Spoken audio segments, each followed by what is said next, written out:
سورہ یاسین 22واں پارہ آیت نمبر 20 سے میں شروع کرتا ہوں۔ سورہ یاسین 22واں پارہ۔ سورہ یاسین حدیث میں آتا ہے لقنوا موتاکم یاسین۔ فتح القدیر نے لکھا ہے قبل ان حضرہ الموت۔ یہ نہیں کہ آپ قبر پہ کھڑے ہو کہ سورہ یاسین پڑھتے رہو۔ لقنوا موتاکم یاسین، فتح القدیر نے لکھا ہے قبل ان حضرہ الموت۔ جب موت سے پہلے اس کو سورہ یاسین پڑھا کرو۔ کیوں؟ سورہ یاسین میں انسان کی پیدائش کا تذکرہ ہے۔ اولم یر الانسان انا خلقناہ من نطفہ۔ انسان تم دیکھتے نہیں کہ تم کو ایک نطفے سے پیدا کیا ہے، تمہاری حیثیت کیا ہے۔ اور پھر 3 دفعہ اس صورت میں لفظ صیحہ ذکر کیا۔ صیحہ، صیحہ پشتو میں اس کو چغہ کہتے ہیں، اردو میں صیحہ کو چیخ کہتے ہیں، چیخ مارنا۔ تو 3 دفعہ لفظ صیحہ لایا۔ اس کا مطلب ہے کہ انسان دیکھو تمہارے حقیقت نطفہ جب دنیا میں آیا، ایک صیحہ ایک چیخ نکالا۔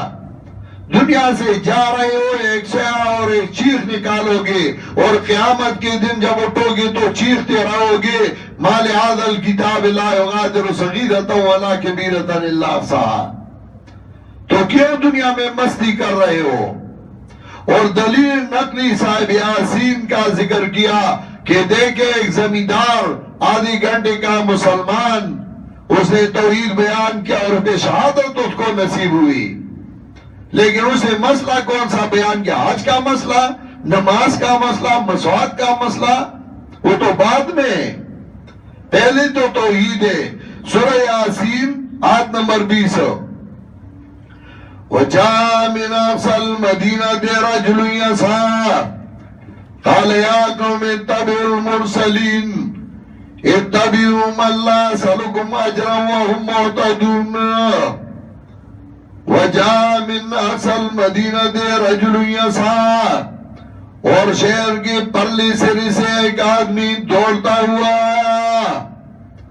رَجُلٌ يَسْعَىٰ، اس کا نام ذکر نہیں کیا کون تھا، لیکن اللہ نے فرمایا رجلن، رجلیت میں کامل رجل تھا، رجل ہے جو توحید کا مسئلہ بیان کرے۔ وہ کیا کرے گا جس میں رجلیت نہ ہو، یہ مسئلہ بیان نہیں کر سکتا۔ وہ طفل کیا کرے جو گھٹنوں کے بل چلے، وہ طفل کیا کرے جو گھٹنوں کے بل چلے، گرتے ہیں شاہ سوار ہی میدان جنگ میں، شاہ سوار میدان میں اترتے ہیں جو رجل۔ وہ طفل کیا کرے جو گھٹنوں کے بل چلے، گرتے ہیں شاہ سوار ہی میدان جنگ میں۔ وَجَاءَ مِنْ أَقْصَى الْمَدِينَةِ رَجُلٌ يَسْعَىٰ، رجل اس کو کہا گیا، رجل تھا، رجلیت میں کامل۔ اور پھر یسعیٰ، دوڑتا ہوا آیا، یہ نہیں کہ ڈر کی وجہ سے، آرام سے، تاکہ میں پہنچ جاؤں تو جھگڑا بھی ختم ہوگا اس سے پہلے، نہیں، دوڑ کے آیا کہ جھگڑے سے پہلے میں میدان میں پہنچ جاؤں۔ موحدین کی دوستی بھی دوستی ہوتی ہے، یہ جب جھگڑا ہوتا ہے تو میدان میں پہنچتے ہیں۔ دوسری جماعت ایسے نہیں، موحدین کے ایک ساتھی پہ جب تکلیف آئے تو دوسرے ساتھی اپنے جگہوں سے دوڑ کے میدان میں آتے ہیں۔ وَجَاءَ مِنْ أَقْصَى الْمَدِينَةِ رَجُلٌ يَسْعَىٰ قَالَ يَا قَوْمِ اتَّبِعُوا الْمُرْسَلِينَ۔ اب دوستی کا اظہار کر رہا ہے، اور دوستی کا اظہار یہ کہ جس نے تمہیں مسئلہ بیان کیا، جو تمہارا استاد ہے، جو تمہارا امیر ہے، جو تمہارا رہبر ہے، اس کی حقانیت بیان کرتے رہو۔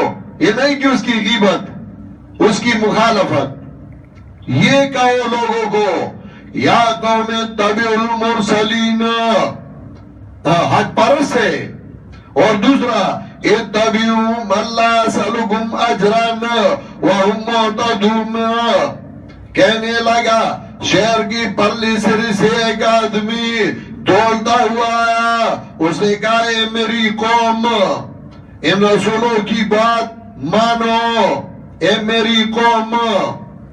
ایک دفعہ ہمارے علاقے کا ایک سیاسی لیڈر تھا، پٹھان تھا، اور جو جس کی مادری زبان نہ ہو تو دوسرا زبان بولنا بڑا مشکل ہو جاتا ہے. یہ بڑی مشکل بات ہے. ایک دفعہ میں پنجاب میں تقریر کر رہا تھا تو میں نے ایک لفظ مجھے پتا تھا کہ مذکر ہے، میں نے مؤنث کی ضمیر راجی کی تو کچھ لوگ ہنس گئے. میں نے فوراً کہا کہ اللہ کی حمد و ثنا ہے، شکر ہے اللہ کا کہ ہم پٹھان تو اردو میں تھوڑا بہت تقریر کرتے ہیں، آپ لوگ تو پشتو ایک لفظ بھی نہیں بول سکتے. تو ان کو وہ تو میں دیکھ رہا تھا، انہوں نے ایک دوسرے کو دیکھا کہ ہمارے اوپر تو اٹیک کر لیا. میں نے کہا تم کرتے ہو اور میں نہ کروں، یہ تو ہو نہیں سکتا. تو دوسرا زبان بولنا بڑا مشکل ہوئے، اس میں اظہار ما فی ضمیر بڑا مشکل ہو جاتا ہے. میں تقریباً 5-6 سال سے یہ سوچتا رہا کہ ایک دورہ تفسیری اردو میں ہونا چاہیے، لیکن ایک قدم آگے 2 قدم پیچھے ہو جاتا تھا کہ بڑا مشکل ہوگا. ایسا نہ ہو ویسے باتوں میں تو ہیر پیر ہو جائے کوئی مسئلہ نہیں، لیکن ایسا نہ ہو کہ قرآن کی آیت کا ترجمہ کرتا اس میں ہو جائے. یہ بڑا مشکل کام تھا میرے لیے. تو میں سوچ رہا تھا اور پھر اس کے فوائد اور اس کے نقصانات بھی سوچ رہا تھا. 5-6 سال میں سوچ رہا تھا. جب میں اس نتیجے پہ پہنچا کہ اس کا فائدہ زیادہ ہوگا، اور دوسری طرف سے پنجاب کے ساتھی، اردو بولنے والے ساتھی، پنجاب بولنے والے ساتھی نہایت مخلص